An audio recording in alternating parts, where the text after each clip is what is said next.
Thank you for downloading this Council on Foreign Relations video. CFR is an independent national membership organization and nonpartisan research center. For more information, please visit us online at cfr.org. Good evening and welcome to this evening's Council on Foreign Relations meeting. Before we start, may I please ask everyone to turn off your cell phones and Blackberries and pagers, not just silence them because the radio communication system sort of jams. And one of the reasons that the Council asked me to do these sessions is, having lived 5 years in Moscow, I run them with Stalinist efficiency. So please turn off all of your electronic devices. As a reminder, especially for those of us in the media, this meeting is completely on the record. Everything tonight is for public discussion and printing and talk about town. And I guess I really want to salute the Council for its prescience, because before an evening debate on U.S. national security policy, they had the President and the former Vice President as the warm-up act. It gives me great pleasure this evening to introduce Congressman John McHugh of New York. His biography is in the materials. I know you all know him and know what he has done.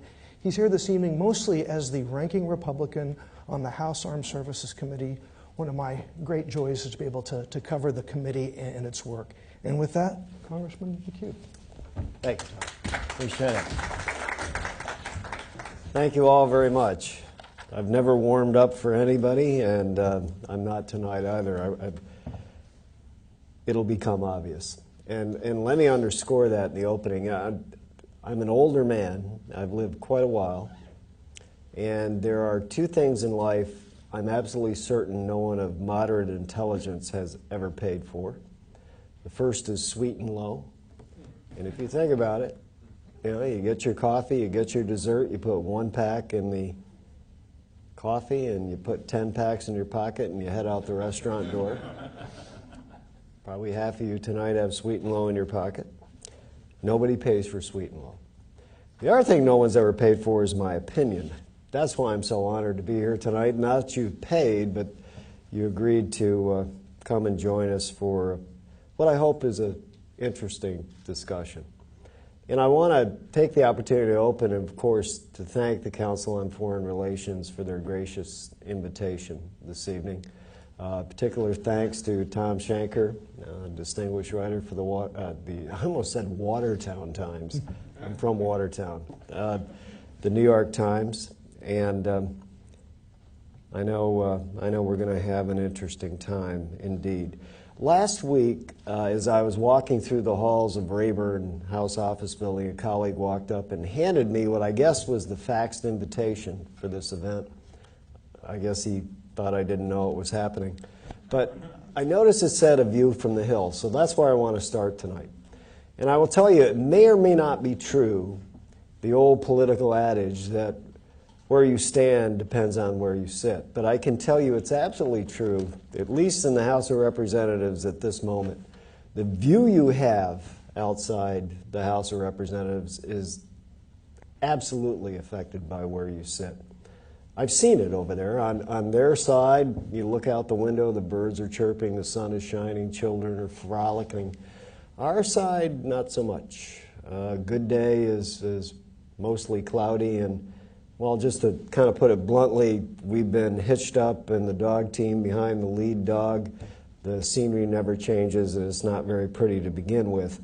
So I think that explains why in the newspapers, on radio and television, there's a great deal of discussion about the struggle, the agonizing discussion in the eyes of some that the Republican Party is engaged in to try to make some decisions about its future. Do we march ahead to some undisclosed location behind some yet to be determined leader, or do we pack up our bags and go back to the future and embody virtually everything that Ronald Reagan espoused and stood for? I'm going to leave that larger debate to everyone else, but I would start out tonight by telling you I do think that the Reagan era on matters of national defense policy holds some lessons for us as Republicans as we look to become once again a party that Americans trust and turn to for leadership and guidance on national security matters. Now, there's another reality out there. The fact of the matter is the discussion about the Republican vision for national security just after President Obama's what I think can be fairly categorized as a rather successful crossing of his 100-day mark probably seems to some as beside the point, premature, or totally irrelevant. The fact. 7 years after President Bush's post-9/11 national security policies combined with Barack Obama's significant and impressive victory over, remember, what was the Republican Party's national security candidate, can lead reasonable people to, I think, conclude that the country rejected what many viewed and described with some cause as the go-it-alone policies of the Bush administration and gave President Obama what they view as a total mandate to reverse all of the Bush 43 era policies of military engagement. But look, mandates are like beauty. They're in the eye of the beholder. But the reality is the minority party's never particularly potent in our form of government, but it is especially impotent at a time when we don't hold the White House. And yes, I'm conversant, our Constitution distributes power between the House and the Senate and the executive branch, the legislative branch, on domestic affairs. But the often valid reality is that the executive wields, at least in my judgment, the preponderance of power in matters of foreign affairs, and especially those in national security. The power of the purse, yes, can influence and shape executive conduct, but I don't think there's a whole lot of question out there as to which branch is truly in control. Every executive since FDR has done a fairly credible job to maximize their authority over foreign affairs. And if you couple that with George W. Bush's effective policy as well of the unitary executive theory, I think we can assume, at least for the near future, that tradition is going to continue. And I'll give you an example. In 2006, my Democrat friends unloaded the kit bag of congressional tools to try to shape and ultimately to try to change President Bush's Iraq policies. And what it did prove at the end of the day, if you want to change a presidential policy, the best way is to change a president. That's a depressing reality as a Republican, but it's something we have to deal with, and we have to recognize that based on that history, our policies may really never see the light of day, but we're optimists. We say it a lot. And in that accordance, we're really seeing at this early point some rays of hope, some opportunities and openings of both challenge and progress. And let me give you a couple of examples. As a matter of policy, I think the Obama administration has really put together a national security team that, at least at first glance, appears a team that has a record of operating pretty well near the center. Obviously, Secretary Gates at the helm at Defense and as a Bush holdover, and General Jim Jones as National Security Advisor, who was Commandant of the Marine Corps and Supreme Allied Commander during President Bush's first term, I think very amply illustrate. But you know, that's a rather thin beam in a broad beam boat. And we have to make sure that as we go forward that history and political inertia speak to us and inform us. And so in the months ahead, as we look at ourselves on the Armed Services Committee, we have to most importantly recognize we got a whole heck of a lot of things to overcome if we're going to assume anything more than the most modest role in the crafting of foreign policy as we go forward. And here on May 21st, I want to suggest to you our first challenge as Republicans is to begin to effectively establish our Republican role and who we are in these matters. I don't think we've done that very well yet. And there's a number of questions we have to answer and ask ourselves. First of all, what do we believe in? What do we think is important? What are we going to define as those key touch points that as Republicans we're going to advance? Second of all, once we've done that, where will we stand? What policies will we develop to try to associate with those beliefs and make a coherent way forward? Thirdly, and it's important, where can we work together? You know, the House of Representatives today passed an acquisition reform bill 411 to 0. And that happened for a variety of reasons, but one, we recognize as Republicans there's commonality of challenge, and commonality of challenge well met can help your public perception. And honestly, we need significant help in public perception on matters of national security. And lastly, we have to understand and decide amongst ourselves what policy hills are we willing to die for. That's another way of saying, what are we going to fight over? What do we care enough about? I would say that the House Armed Services Committee has a long record of bipartisanship, and we want to continue that. I don't happen to believe we garner any kind of public favor by just picking a fight for fight's sake. For example, on matters that involve the welfare of the men and women in uniform in this country, we're not going to engage in partisanship. We're not going to engage in grandstanding that really comes with domestic policy debate in recent times. And I want to give you a point of reference on that. The Earl of Derby, who I almost genetically love because the Earl of Derby is the hereditary title of the Stanley family who started the Stanley Cup, which is the NHL's equivalent of the Lombardi Trophy. And where I come from, we grow up on skates, and I speak fluent Canadian, by the way. But the Earl stated, quote, "The duty of an opposition party is to oppose everything and propose nothing." As much admiration as I have of the Stanley Cup and the Stanley family, when it comes to matters of national security, that's not just inappropriate, in my judgment. It's wrong. And in the minority, we need another model. I talked about, are we going to drag back to Reagan or march forward somewhere else? In this matter, I don't think Reagan goes back far enough. I think we need to go back further, and I'm thinking Wendell Willkie. Now, Wendell's a much maligned soul. He's remembered for little and forgotten by many. But it was Wendell who coined the phrase in American politics, loyal opposition. And he did it in a broader framework. It was following something he is remembered for, his defeat in 1940 to FDR in the presidential election in a national radio address. And he offered the counterweight of the Earl of Derby's minority prescription. And he said it in this way with respect to how are Republicans at that time going to face and deal with FDR's administration, particularly in time of war. And he noted, it's a fundamental principle of the democratic system that the majority rules.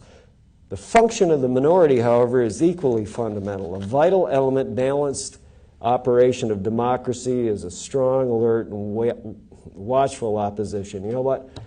Wendell got that right. And that's our task as Republicans for the next 4 years. We have to constitute ourselves as a vigorous, loyal, and public-spirited opposition party. In other words, we look to work to support the president where he's right and where we agree, uncover those compromises and those policies that we fear might fail, and talk about them, and draw lines in the sand where we believe there should not be policy crossings, and if it happens, stand ready to hold the administration accountable. And if you consider the rancor, the tumult of the last 8 years, we believe that as a loyal opposition party, we've got to set the right tone. It's not enough to go out and fight day in and day out. You have to convince the American people that above all else, you want to produce in cooperative effort with the majority good policy. And we're going to do that. And in short, the credibility of our policies should trump political expediency in virtually every instance. Now, Wendell had its limits. We're still going to be challenged to accomplish what he did not, actually implementing an effective loyal opposition. In other words, Willkie coined the term, but he did not succeed in generating legislative policies that have to follow. So what are we going to do about that? During my second term in the House of Representatives, Republicans were carried in the majority by a variety of factors, but the main banner that most everyone associates with it is the contract with America. And for all of the talk about the contract, it's interesting to note of the 10 points contained therein, only one dealt directly with national security. But I think that contract has some value. It has some lessons worth our sides. Careful review. And let me just review the three themes within that one point the contract stressed. Support for defense spending. Support for emerging democracies and post-Soviet states and the growth of NATO. Skepticism of subordinating U.S. forces to multinational organizations, particularly the United Nations.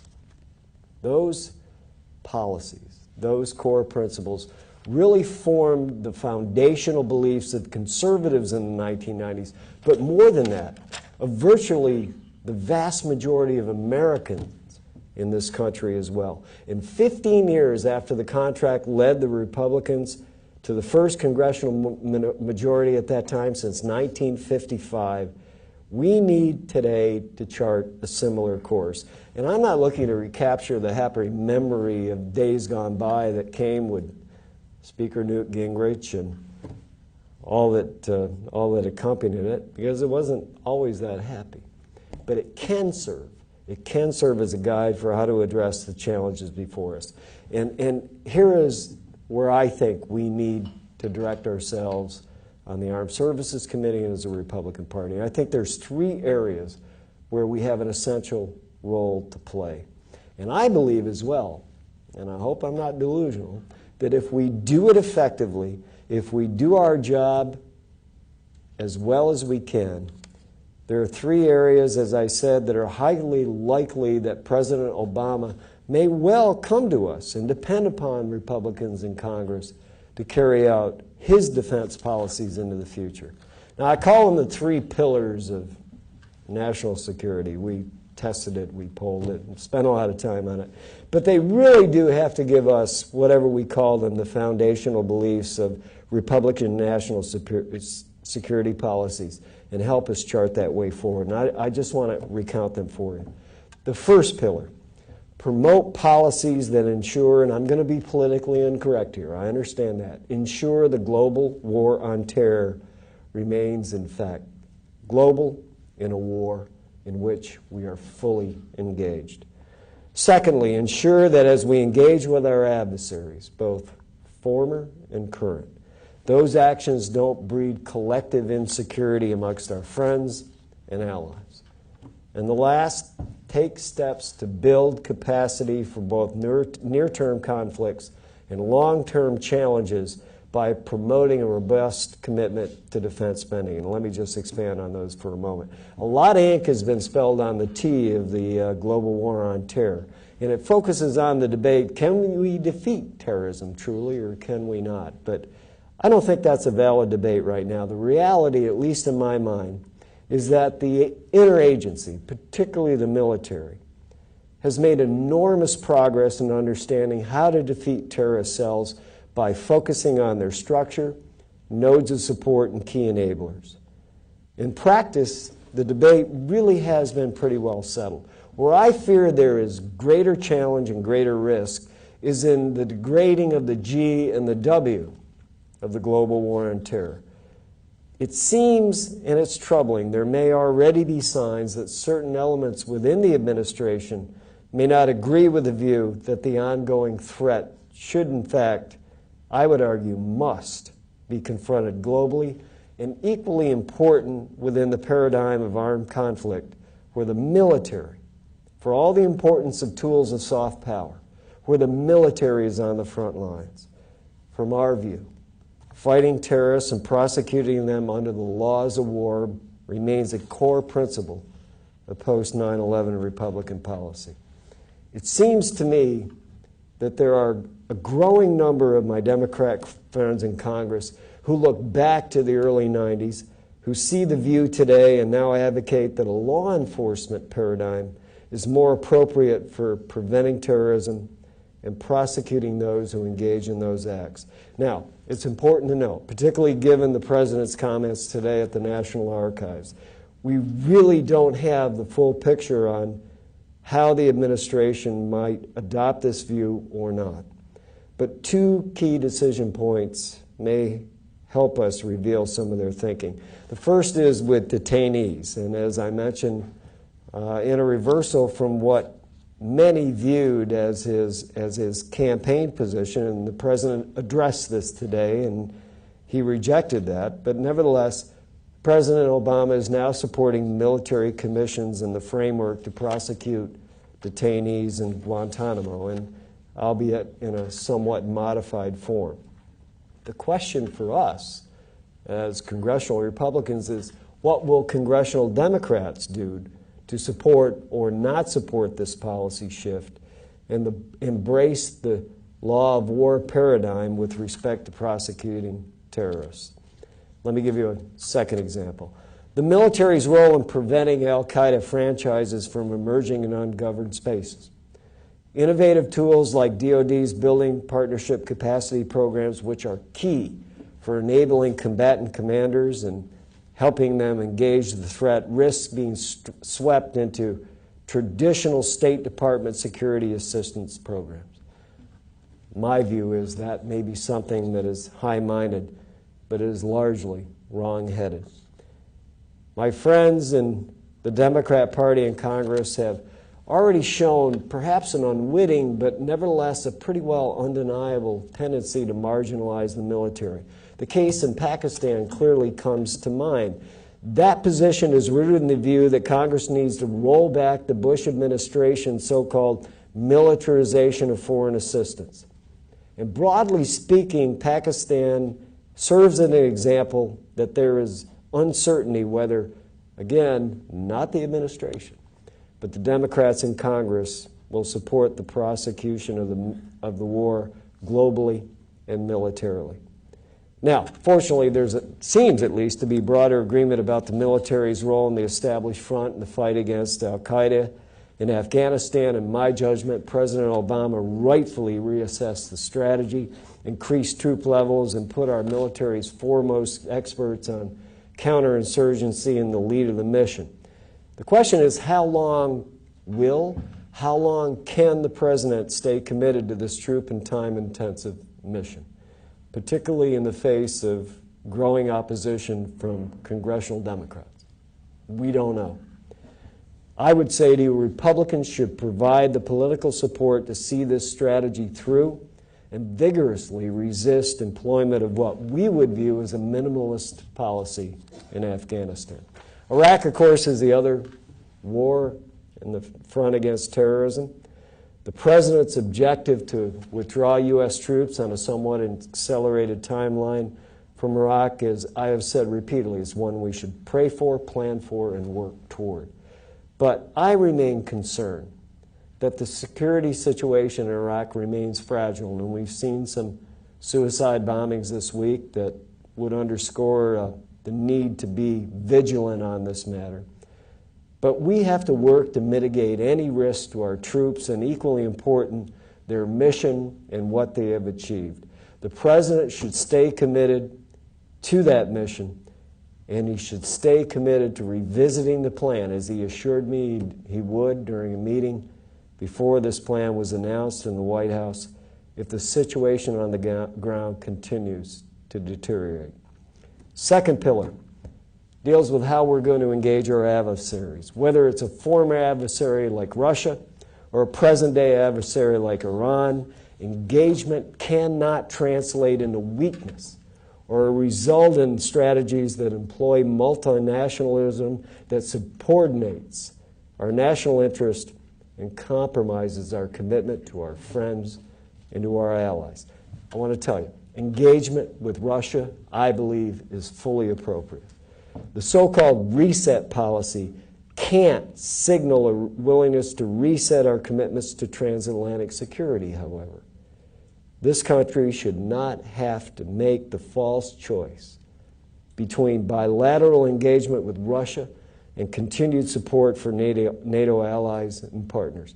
And quite the contrary, I would argue and maintain the opposite is true. While Russia may seek a veto power over the foreign policy of its neighbors, particularly those it defines as its near abroad, efforts to accommodate Russia cannot come at a cost of forfeiting the democratic integrity and security of our partners and allies. The moment when we engage with Russia is precisely the time for the United States to demonstrate renewed commitment to transatlantic security. On the same token, whether we're negotiating with Russia on strategic arms or engaging Iran and North Korea diplomatically, we have to do it in a way that takes into account the more than 30 nations that have for decades relied upon the national security and nuclear umbrella of the United States. If our allies, for example Japan, lose confidence in that extended deterrence and the reliability of the United States to be there for them, that doesn't make the world safer. We inadvertently open the way not to decrease proliferation, but more. And similarly, whatever steps the Obama administration might take to prevent Tehran from attaining a nuclear weapon, the approach has to be credible enough to calm Arab worries over Iranian hegemony and prevent Arab concerns of a Persian bomb from triggering Arab proliferation. Secretary Gates' recent trip to the Middle East, I think, was an absolutely appropriate and right step in that direction, but we have more things that need to be done. And I want to put it very bluntly. The Obama administration's predisposition thus far to engage with adversaries, past or present, if not done in a careful way, risk creating a wedge between the United States and our allies. For Republicans, engagement is not an end in itself. And while presidential town halls are important, public relations and renders of goodwill with our European and global partners are absolutely appropriate. The utility of the diplomatic effort must be measured by its ability to generate collective security. The third pillar. In that area of building collective security among allies and friends, as well as deterring adversaries from taking actions that counter our interests, are going to require a robust commitment to defense spending. We have to do everything we can to prevent the return of hollow defense budgets, peace dividends, and the regrettable procurement holiday that really marked defense policy during the 1990s. And we have to remember, too, budget is simply policy. And without proper funding, a policy will never be much more than words on a PowerPoint slide. We Republicans truly, sincerely welcome the administration's efforts to make the Department of Defense a more effective partner in fighting the wars our troops are engaged in today. But we remain as well concerned about the trade-offs involved in the so-called rebalancing of the Pentagon. Long-standing assumptions about the need to hedge against the risks we face were changed in this year's budget proposal on the basis of new, and at least for those of us in Congress, and I've made this point on several occasions to Secretary Gates, undisclosed assessments of the security environment. I don't know the answers to these questions, but they are important. The questions are we really to assume that the world has changed so much since 2006, the year of the last quadrennial defense review, that we are somehow at less risk and require less capability? Are we so confident in our diplomatic efforts with Iran and North Korea that we can afford nearly a 90% cut in European missile defense and a 35% cut in those defenses in Alaska and California? Some, to say the least, are dubious. Even with Secretary Gates and the helm of defense, we are concerned the message hidden between the lines of the 2010 defense budget, therefore, is that defense spending might well decline in the coming years. We can't make that judgment as yet because we don't have a future year's defense plan. But we fear the military may be forced to do more with less, as we've done in the past. We've been down this road before, and we can't afford the same mistakes. And let me conclude by returning to where I started. If we as Republicans are going to become once again the party that the American people trust to be the stewards of their security interests, we can't devolve into the party of no. We have to adopt the tone of a truly loyal opposition, carving out clear policies that effectively protect Americans and advance both America's and our allies' security interest. Lastly, political messaging has to be subordinate to meaningful alternatives. It's not going to be a register of trust that will emerge overnight. We need to be a persistent voice of reason and integrity, and it's going to take some time. But it's worth recalling that President Ronald Reagan spent decades building a record of anti-communist pro-defense policies, largely from the position of the minority party, and he did pretty well. As the talking heads on TV debate whether it's Cheney or Rush running the party, we Republicans in Congress need to roll up our sleeves and conduct oversight and craft legislation rooted in principled party and policy positions, integrity with a tone that builds trust. The very famous American humorist Ken Hubbard once noted, "The human alimentary canal is some 32 feet long. And yet," he said, "we only control the last 3 inches of it." His advice, control those last 3 inches well. As we look out as Republicans over the horizon of national defense interest and the struggle to regain our footing on public trust, our opportunities are probably going to be measured in inches. But we need to work real hard as we possibly can, to control those 3 inches well. Thank you, and I look forward to your questions. Congressman, thank you for a very thought-provoking speech. Before I turn the questions of the audience, I will execute the power of the chair to sort of ask you to drill a little more deeply into a couple issues that you raised. First of all, to your strategic point, the voters have spoken. There's a Democrat in the White House. Both parts of Congress are controlled by Democrats. How will you be the loyal opposition? How will you move forward your agenda? Are there a couple of legislative priorities, or how exactly are you going to do this? Well, as I noted, Tom, the first thing we have to do is be supportive where we can. I mentioned the acquisition reform bill. It was not just a remarkable instance of bipartisan cooperation. Neither house, either through the committee, on the floors, in the conference committee, and back on final passage, had a single vote in opposition to it. We need to retain or rebuild our credibility through those kinds of actions. As to where we disagree or where we have challenges presented by the Democrats, we have to, in very measured tones and very, I hope, informed words, show where those differences agree. And whether, as I've spoken about through the development of this budget proposal, the need for analysis, the need for background, the reality that we're making not just budget choices, but changes in requirements and assessments long-standing on the national security environment. If we're going to do that, then it's our duty to make sure the analysis are there and these are the appropriate choices.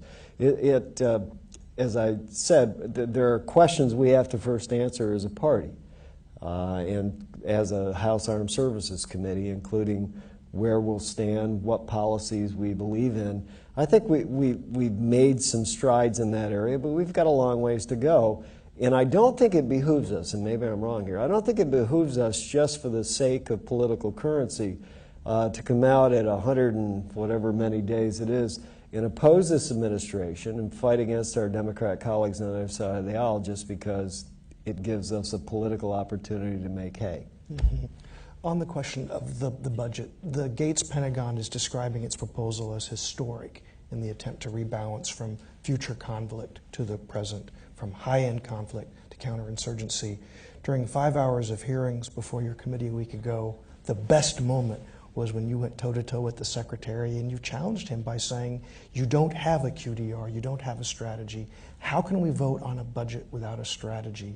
What is going on right now? Is the budget a strategy document, or are they going to have to write a strategy to fit the budget, and what should be done? Well, that's the core question. And I have enormous respect for Bob Gates. And I think he was pretty frank, because during that exchange, he finally said, look, I didn't want to miss the budget cycle. As you may recall, Thom, I said, well, I'd rather have a QDR with true assessments of national security requirements and a budget that didn't fit than the other way around. Our national security requirements kind of fudged and crammed in to fit a top line that seems to work in the overall sense of the budget. But it does again bring us back to what were the bases of those. And I agree, it is a monumental budget proposal. The Secretary has not made any secret of the boldness of his decisions, and I have tried not to oppose any one of those platform cuts or amendments on their individual basis, but rather let's see the data, let's talk about the data, and at the end of the day as well, of course, I'd prefer to do it in cycle with those things required by law, including prominently the Quadrennial Defense Review, but I don't get to make that choice. Right, thank you so much. I would now like to invite questions from the audience. I ask only that you wait for a microphone, identify yourself, and as they say on Jeopardy, make sure your question's in the form of a question. We have only one speaker today. Yes, ma'am.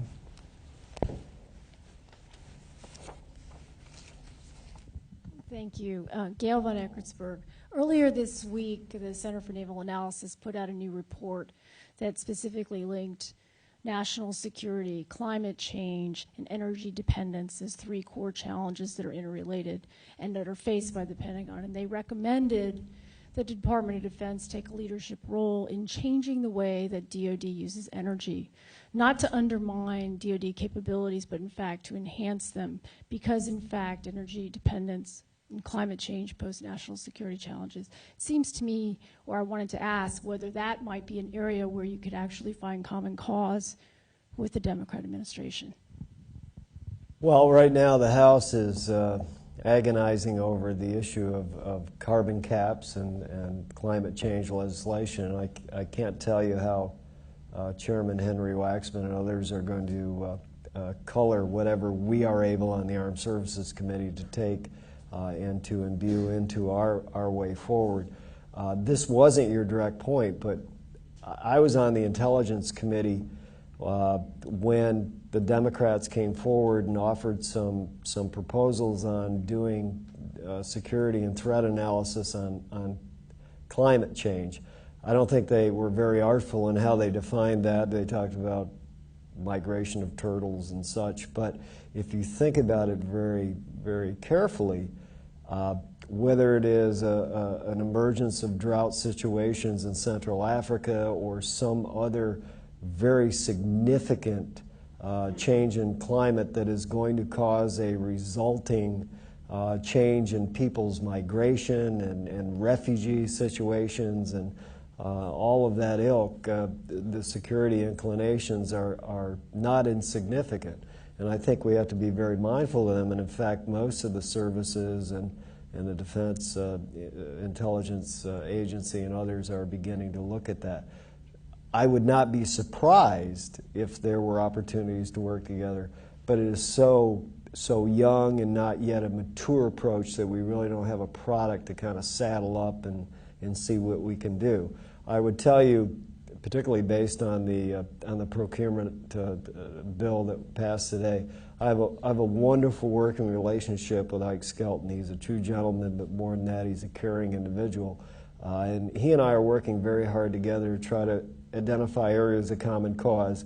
Not to say that makes me any less vigilant to the kinds of things I spoke about over the last 25 minutes or so, but rather I do think if you, as a Republican, are going to reassert your validity, you got to do it in ways that build public trust, and screaming no, no, no doesn't do that. Thank you. Yes, sir. Charlie Stevenson Seiss. Congressman, you're not only a member of one of the least partisan committees on the Hill, but it's a committee that's done a commendable job of trying to bridge the gap between defense and foreign policy. You've had at least 2 hearings with both the Secretary of Defense and Secretary of State. You've done, your committee's done work examining PRTs. My question is, how do you think the Congress needs to change itself to deal with, to do proper oversight of interagency activities that don't fall neatly into the Defense or State Department jurisdiction? And how do you do oversight of all these czars? I mean, the Obama administration has probably named more czars than the Romanov family produced in 300 years, and none of them required Senate confirmation. Well, I'll let President Obama define which part of history he drew from to do this, but I take your point. And I think the answer is follow our lead. From our minority position, when and this sounds self-serving, but I don't know how else to frame it.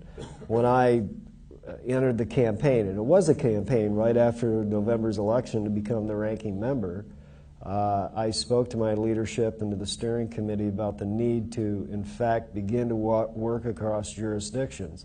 If you think about the Armed Services Committee, we have overlap on any number of issues, whether it's with the Veterans Affairs Committee, whether it's Foreign Relations Committee. Oftentimes, given the war paradigm I spoke about and the prosecutorial issues out there, the Judiciary Committee, and we have begun to do that. We've talked to Ike Skelton about it. He gets it.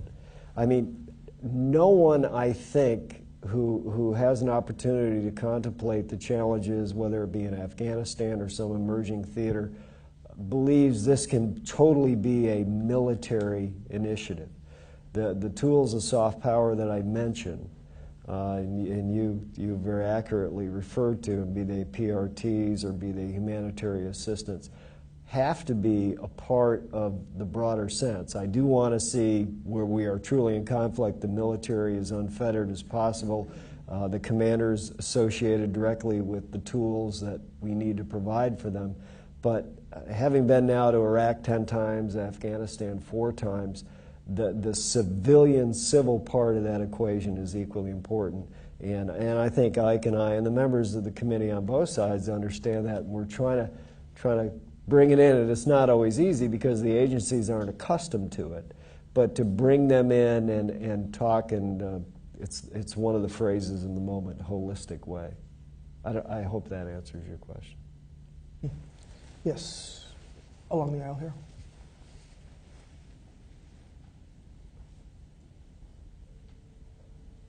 John Huco from the Millennium Challenge Corporation. Congressman, you alluded to this a bit in your remarks, but I was wondering if you could expand on your thoughts as to what role soft power should play in any new Republican defense or foreign policy paradigm. An important part. Again, I don't want to see that subordinate the absolute imperative of military action. The best way to win a war is to kill your enemy, to put it very bluntly. But if we are going to engage ourselves in these challenge theaters like Iraq, we have to ensure that we are giving the people a stake in the future.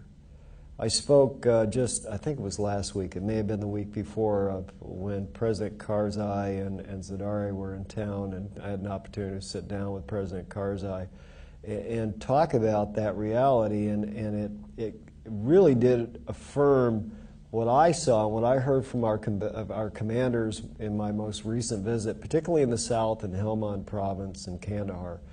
The Afghan people don't look for a whole lot from their central government. But what they do look for is a certain level of public services, a certain level of public assurance and security, that those tools of soft power are absolutely essential in developing. Because we can defeat the enemy militarily, but if the government that we want these people to, at least in loose ways, affiliate with and stay out of the restive category, aren't provided, we've got a real problem. And if you talk to David Petraeus, and I'm sure some of you in this room have done that, he really does emphasize that. everybody talks about the surge in Iraq as just an influx of troops, and that was a critical part of it. But it was far more than that. It was engagement with civilian authorities, be they tribal sheikhs or otherwise. It is trying to restore electricity generation and water, and et cetera, et cetera. And if we're going to win these very different and asymmetrical theaters, we got to bring all those tools in. Again, however, I say it is a war first. Yeah, the gentleman on the aisle here. Jeff Price, Steptoe & Johnson. On the same theme, our military commanders have, as you say, emphasized the critical nature of civilian capacity in succeeding in a counterinsurgency environment. The problem is that we have not done a very good job at resourcing our U.S. civilian capability. And my question is, how do we fill that gap? Money. I think as you look at the totality of President Obama's plan with $1.5 billion in aid to Pakistan, for example, and I know that's not technically the direct war theater, but it's the thing that I lose more sleep over than most everything else, and about $700 million with PCCF, which is, of course, a military component of it, that's been recognized. The problem you've got, and we've got a pretty broad depth of experience on this, is you just can't throw money at the government institutions in places like Pakistan. You've got to have what we would bill as a tight partnership. What we really mean is a careful oversight to make sure that we're not just lining the pockets of a careful few. But one of the, and it's been criticized by people I respect and admire, but I think one of the important pieces of the new Obama approach there is that civilian and capacity building and that civil-based program that's pretty robustly funded, and I can't tell you it's the right figure, but it's better than we've been doing in the past. I need to follow up on that. As someone who votes on the Pentagon budget, when the President and the State Department announce a civilian surge to Afghanistan of up to 500 people, yet the State Department comes back to DOD and says, we don't have the people, we can't compel them, we need at least 200 of them to come out of the DOD personnel. Right. Does that anger you, and what should be done about that? I wouldn't say anger. It troubles me. I mean, if I were in the State Department, I would suspect this is exactly the result of the militarization of the foreign policy under the Bush years. I'm not saying I agree with that, but I think it has to be well considered. We need to do more to get qualified personnel in the State Department out. And one of the striking things I found time and time again when we went to Iraq is the total lack of State Department personnel and, frankly, other agency personnels, even where the security environment would suggest that it could occur. That wasn't for lack of courage. It was for lack of focus. And Secretary Rumsfeld, I think, cut a pretty wide swath. He marked out his territory, and perhaps one of the shortfalls of that path was that we weren't able to resource those soft power tools.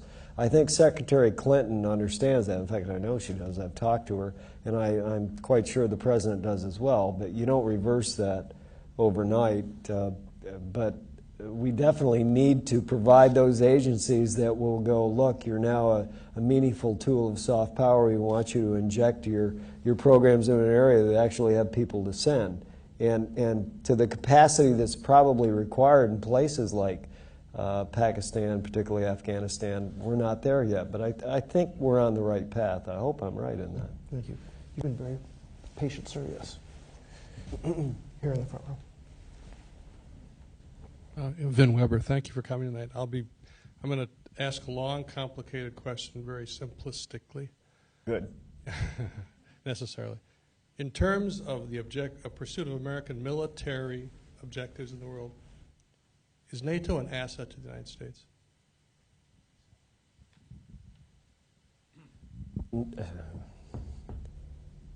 Yes, but it needs to be much better if it is going to continue to be so. Clearly, NATO has demonstrated its shortcomings and challenges in Afghanistan particularly. Too many nations place limits on the rules of engagement. Too many nations prohibit their forces from being instruments of military power. And that's derived from a variety of reasons, not the least of which is capability, and probably not more the least of which is the political reality. I think we are at a very critical point in NATO where, as the United States and our interests occur, we have to do some pretty significant things to put NATO first and rebuild confidence and viability in that structure. My staff, and I'm not going to name them because they'll get all nervous, but have been working for over 2 months to develop what we're calling, which when we coined it wasn't totally unique, it's pretty common now, NATO First policy, to at least provide resources and training and capabilities to build these NATO partners to levels where if they don't participate, they don't have an excuse that they're not unable. And do it in a way that I think allows NATO to reassert its viability. NATO in Afghanistan is important. The last time I was there, I visited with General McHugh. Remember him. And he said he would much rather ask our NATO partners to do those things they can rather than to ask them to do those things they should but they won't. And I agree with that.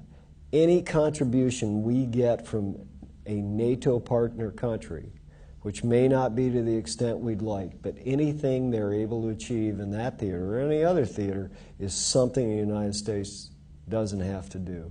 So I think they're an absolutely critical part of this. I wish they were better, but I think it's our responsibility, as it always has been, to take the lead and to be innovative and very proactive in reestablishing the viability of NATO.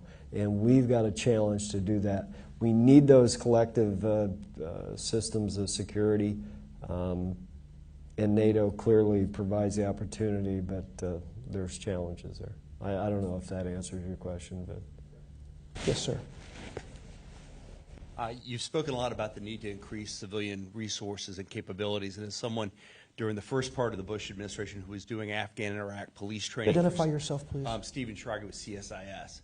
Was doing Afghan and Iraq police training and basically had to kind of beg, threaten, and cajole to even get off the embassy compound to kind of get in the field where you needed to do things.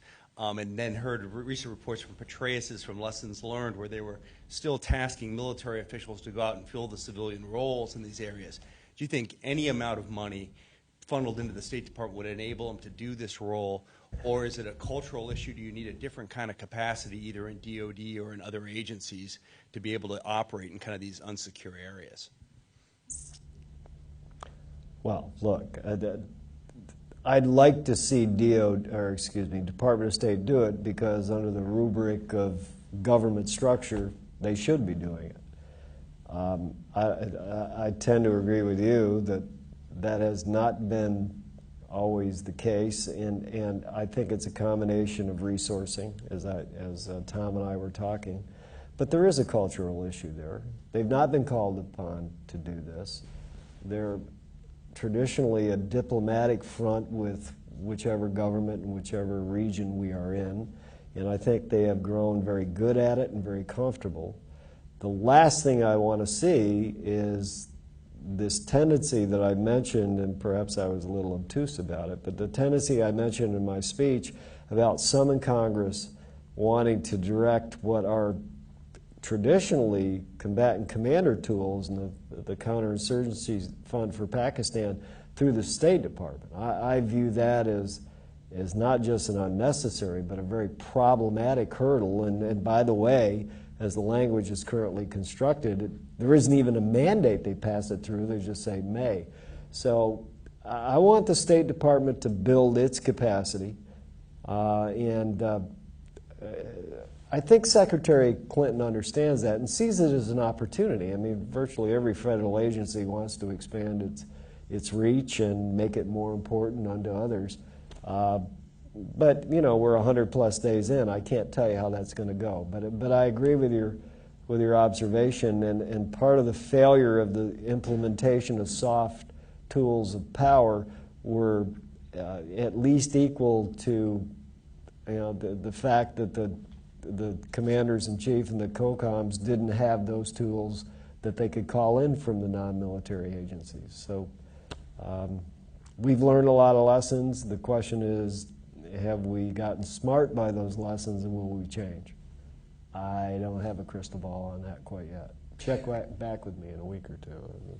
We have time for one last question. Before I close, though, a reminder that this session was on the record. Special thanks, of course, to the Council on Foreign Relations for continually hosting the kind of important dialogues and thought-provoking discussions we've had tonight, and to Congressman McHugh for laying out some very important thoughts, even though we may argue on where the emphasis should be on the G and the W and the O and the T. There's no doubt that the emphasis is equal on loyal and opposition, and I thank you for your role in that. And now for the last question, sir. Softball, please. Make it a doozy.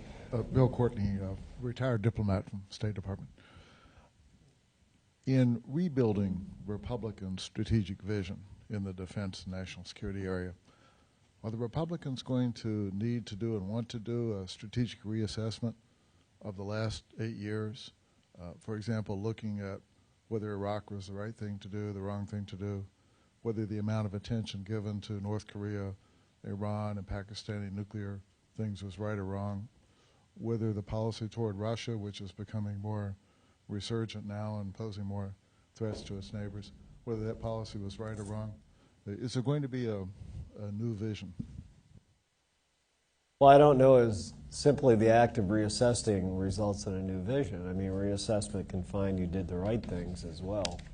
I'm not a big believer in beating yourself over the head for decisions that you made in the light of day and the reality information that you had,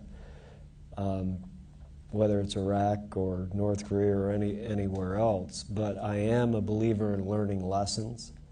When I spoke, as I did in my comments, about taking the outlines and tools of Reagan and applying them to today, I meant implicit in that to be recognizing the lessons that we had. Look, the failures in Iraq, if someone like, well, I won't name names, if someone wants to judge that as an error in decision and shouldn't have done it, was really an intelligence failure. That's kind of outside my lane. I have to look at the military aspects of it, and it was done pretty well for 3 weeks, and then the wheels fell off the bus, and there's a lot of lessons to be learned there, and we need to do that. Every time you engage the military as someone who is charged with voting on and developing defense policy, there are lessons. We'd be foolish not to try to revisit those and learn them. But just as an exercise to say, well, mea culpa, even though I'm Irish Catholic and I believe in a lot of phrases, and most of them end in the phrase, you'll go to hell. But just to say, gee, we're sorry, I think we have bigger fish to fry. But yeah, of course, lessons to be learned and reassessed. Absolutely. And as the military likes to remind us, there is no lesson learned until it's incorporated into how you act. With that, thank you all for coming this evening. Safe journey home. Congressman, terrific. Thank you for watching this Council on Foreign Relations video. For additional audio, video, and transcripts of CFR meetings, as well as expert analysis of international news, please visit us online at cfr.org.